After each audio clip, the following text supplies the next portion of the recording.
ഈശോ മിശിഹായ്ക്ക് സ്തുതിയായിരിക്കട്ടെ. എൻ്റെ പേര് സനീഷ്. ഞാൻ ഇടുക്കി ജില്ലയിൽ നിന്ന് വാഴത്തോപ്പ് ഇടവയിൽ നിന്നാണ് വരുന്നത്. ഞാൻ 2024 ഫെബ്രുവരി 13 ഇവിടെ വന്ന് ഉടമ്പടി എടുക്കുന്നത് ആദ്യത്തെ. അത് കഴിഞ്ഞ് 2 തവണ പുതുക്കി. എടുക്കാൻ ഉള്ള കാരണം എന്ന് പറഞ്ഞാൽ, ഒന്ന്, ഞാൻ വിദേശത്തേക്ക് പോകാനായിട്ട് നോക്കുന്നു. കഴിഞ്ഞ 1.5 വർഷമായിട്ട്, ഇപ്പോൾ 1.5 വർഷമായിട്ട് നോക്കുന്നു. അതൊന്നും ആകുന്നില്ല.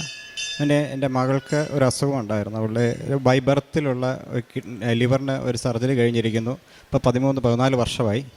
ഇപ്പോൾ സിറോസിസിൻ്റെ ചെറിയ സ്റ്റാർട്ടിങ് സ്റ്റേജാണെന്ന് പരിശോധനയിൽ തെളിഞ്ഞു. അപ്പോൾ അതിങ്ങനെ ബുദ്ധിമുട്ടിയിരിക്കുമ്പോഴാണ് എൻ്റെ സുഹൃത്തുക്കൾ എന്നെ ഇവിടെ വരാനായിട്ട് നിർബന്ധിക്കുന്നത്. അപ്പം കൃപാസനത്തെക്കുറിച്ച് ഞാൻ നേരത്തെ കേട്ടിട്ടുണ്ട്. ഈ ട്രോളുകളിൽ കൂടിയുള്ള കേൾവിയേ ഉണ്ടായിരുന്നുള്ളൂ. അപ്പോൾ ഞാനിവിടെ വന്നു. കുറേ പ്രാവശ്യം വരാനിരുന്നു, പക്ഷേ അതെല്ലാം മാറിപ്പോയി. പിന്നെ ഒരു ദിവസം കണ്ണുമടച്ച് രാവിലെ വെളുപ്പിന് 3 മണിക്ക് കയറി ഇവിടെ വന്നു. ഉച്ച കഴിഞ്ഞുള്ള ഇതിലാണ് എനിക്ക് ഉടമ്പടി എടുക്കാൻ പറ്റി. അപ്പോൾ ഞാനിവിടെ വന്നു. ഇതെല്ലാം ചെയ്യുമ്പോൾ എല്ലാവരും മാതാവും ഒക്കെ ആയിട്ട് വരുന്നുണ്ട്. അപ്പോൾ ഞാനിങ്ങനെ പ്രാർത്ഥിച്ചു, മാതാവേ, എനിക്ക് മാതാവിന് പ്രദക്ഷിണം വരുമ്പോൾ എനിക്ക് മാതാവിനെ പിടിക്കാൻ കിട്ടണം. അങ്ങനെ അതെല്ലാം കഴിഞ്ഞ് എനിക്ക് അന്ന് മാതാവിനെ പിടിക്കാൻ കിട്ടി.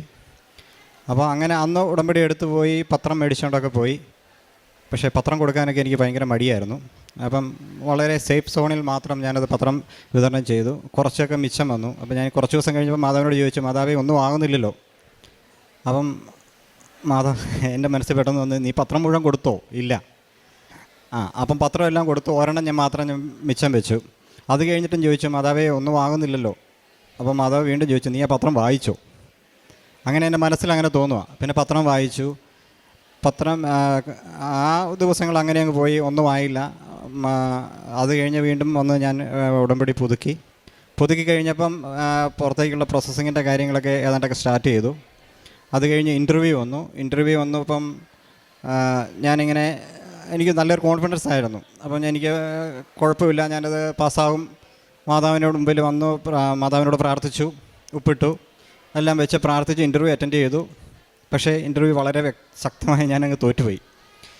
അപ്പോൾ അത് കഴിഞ്ഞ് പിറ്റേ ദിവസത്തെ അച്ഛൻ്റെ ഇവിടുത്തെ ക്ലാസ്സിൽ, അച്ഛൻ്റെ എല്ലാ ചൊവ്വാഴ്ചയിലും ക്ലാസ് ഒരിക്കലും ഞാൻ മുടക്കാറില്ല. ആ ക്ലാസ്സിൽ അച്ഛൻ പറഞ്ഞ്, നമ്മുടെ ആത്മവിശ്വാസത്തെ നമ്മൾ ആദ്യമേ തകർക്കണം. എൻ്റെ ആത്മവിശ്വാസമായിരുന്നു ഞാൻ പാസ്സാകാൻ പറ്റുമെന്ന്. ഞാനത് ആത്മവിശ്വാസത്തെ ആ ഭാഗം തകർക്കാതിരുന്നതുകൊണ്ടാണ് എനിക്ക് പാസ്സാകാൻ പറ്റാതിരുന്നതെന്ന് എനിക്ക് മനസ്സിലായി. അത് കഴിഞ്ഞ് 2 മാസം കഴിഞ്ഞ് വീണ്ടും ഇൻ്റർവ്യൂ വന്നപ്പോൾ ഞാൻ മാതാവിനോട് പ്രാർത്ഥിച്ചു, ഉൾപ്പും തൈലമൊക്കെ വെച്ച് പ്രാർത്ഥിച്ച് ഇൻ്റർവ്യൂവിൻ്റെ ഇരുന്നു. ഞാൻ പാസ്സായി. ആ ഒരു കാര്യം അങ്ങനെ സാധിച്ചു. മകളുടെ അസുഖത്തിൻ്റെ കാര്യമാണെങ്കിലും പിന്നെ LFT നോക്കുമ്പോൾ വളരെ കൂടുതലായിരുന്നു. അവളുടെ എല്ലാ LFTയിലെല്ലാം വളരെ കൂടുതലായിരുന്നു. കഴിഞ്ഞ ദിവസം LFT കഴിഞ്ഞ 2 മാസം മുമ്പ് നോക്കിക്കഴിഞ്ഞപ്പം അതെല്ലാം നോർമലിൻ്റെ അടുത്തെത്തി. അതായത് അവളുണ്ടായതിന് ശേഷം ഇതുവരെ ഏറ്റവും കുറഞ്ഞതായിട്ട് വന്നേക്കുന്ന LFT വന്നേക്കുന്നത് ഈ 2 മാസം മുമ്പ് നോക്കിയതാണ്. ഇനിയിപ്പോൾ ജനുവരിയിലാണ് എൻ്റെ ബാക്കി റിവ്യൂ പറഞ്ഞിരിക്കുന്നത്. മാതാവ് സൗഖ്യമാക്കും എന്ന് ഞാൻ പൂർണ്ണമായിട്ട് ഉറച്ച് വിശ്വസിക്കുകയാണ്. അതുപോലെ തന്നെ എനിക്ക് വേറെ എന്ന് പറഞ്ഞാൽ, ഉപ്പിട്ട് പ്രാർത്ഥിച്ചിട്ട് എൻ്റെ വിസ പ്രോസസ്സിങ്ങിന് പാസ്പോർട്ട് കൊടുത്തു കഴിഞ്ഞപ്പോൾ അവരെന്നോട് പറഞ്ഞു, 10,000 രൂപയും കൂടെ മുടക്കി കഴിഞ്ഞാൽ 5 ദിവസം കൊണ്ട് കിട്ടുന്ന രീതിയിലൊരു ഫാസ്റ്റ് ട്രാക്ക് ഉണ്ട്. ഞാൻ പറഞ്ഞു, അത് വേണ്ട. ഞാൻ ഉപ്പിട്ട് പ്രാർത്ഥിച്ച് തൈലം വെച്ച് കുരിശ് വരച്ച് പാസ്പോർട്ട് മാതാവിൻ്റെ കൊടുത്തു. ആ ആപ്ലിക്കേഷൻ അവിടെ കൊടുത്തു. പക്ഷെ 4-ാം ദിവസം എനിക്ക് പാസ്പോർട്ട് വന്നു, വിസ അടിച്ചു വന്നു. അത് വലിയൊരു അത്ഭുതമായിട്ട്, മാതാവിൻ്റെ ഒരു കൃപയായിട്ട് ഞാൻ കരുതുന്നു. അതുപോലെ എൻ്റെ 2ാമത്തെ മകളുടെ കണ്ണിൻ്റെ ഇവിടെ വലിയൊരു മറുക്, ഈ കൃത്യം പുരുകത്തേലാണ്. അപ്പം അത് അവൾക്ക് കൊണ്ടേ ആശുപത്രി കൊണ്ടേ കീറിക്കളയണം എന്ന് പറഞ്ഞിട്ട് ഭയങ്കര ബഹളമായിരുന്നു. പിന്നെ അവൾ തന്നെ പറഞ്ഞു, അങ്ങനെ അച്ചാച്ചേ, ഈ തൈലം ഉപയോഗിച്ച് നമുക്ക് എന്നും പ്രാർത്ഥിച്ചാലോ? അപ്പോൾ ഞങ്ങളെല്ലാ ദിവസവും പ്രാർത്ഥിച്ച് തൈലം കൊണ്ട് പയ്യെ തേക്കുമായിരുന്നു. ഈ കഴിഞ്ഞ ദിവസം നോക്കുമ്പോൾ അത് വളരെ വളരെ ചുരുങ്ങി അങ്ങ് പോവുകയാണ്, പൊടിഞ്ഞു പോവുക. അപ്പോൾ അത് ഏതാണ്ട് ഒരു 75% ക്യൂറായിട്ടുണ്ട്. പിന്നെ പേഴ്സണൽ ജീവിതത്തിൽ ഞങ്ങൾ വിശുദ്ധ കുർബാന എല്ലാ ദിവസവും സാധിക്കാൻ പറ്റുന്നിടത്തോളം കൂടുന്നതുണ്ട്.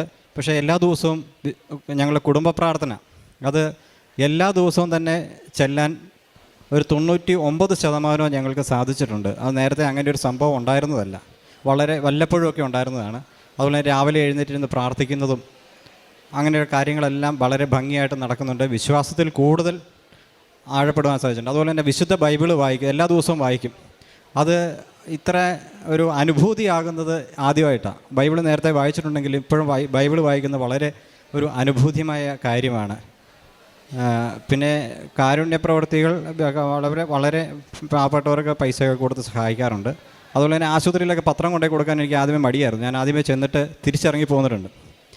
എന്നിട്ട് ഒരു ആഴ്ച അങ്ങനെ പോയി. പിന്നെ പിറ്റേ ആഴ്ച വീണ്ടും പോയി ഇറങ്ങി താഴെ വന്നിട്ട് പിന്നെയും തിരിച്ചു പോയി ഞാൻ കൊടുത്തത്. അപ്പം അങ്ങനെ ആ മടികളെല്ലാം മാതാവ് മാറ്റി തന്നു. ഇനിയും മാതാവിൻ്റെ ഒപ്പം മുന്നോട്ട് സഞ്ചരിച്ച് ഉടമ്പയിൽ ആയിരുന്നതുകൊണ്ട് നിത്യതയിലേക്ക് മാറി നിത്യതയിലാണ് ഞാൻ ലക്ഷ്യം വെക്കുന്നത്. ആ ഒപ്പം തന്നെ വെളിപാടി പറയുന്ന പോലെ നമുക്ക് പുതിയൊരു പേര് തരുമെന്നാണ് തമ്പുരാൻ പറഞ്ഞേക്കുന്നത്. ആ ഒരു പേര് സ്വീകരിക്കാൻ ആ ഒരു ലക്ഷ്യത്തിലേക്കാണ് എൻ്റെ യാത്ര എന്നാണ് ഞാൻ വിശ്വസിക്കുന്നത്. പൂർണ്ണമായിട്ടും ഒരു ഉടമ്പടി ജീവിതം നയിക്കാൻ ഞാൻ ആഗ്രഹിക്കുന്നു.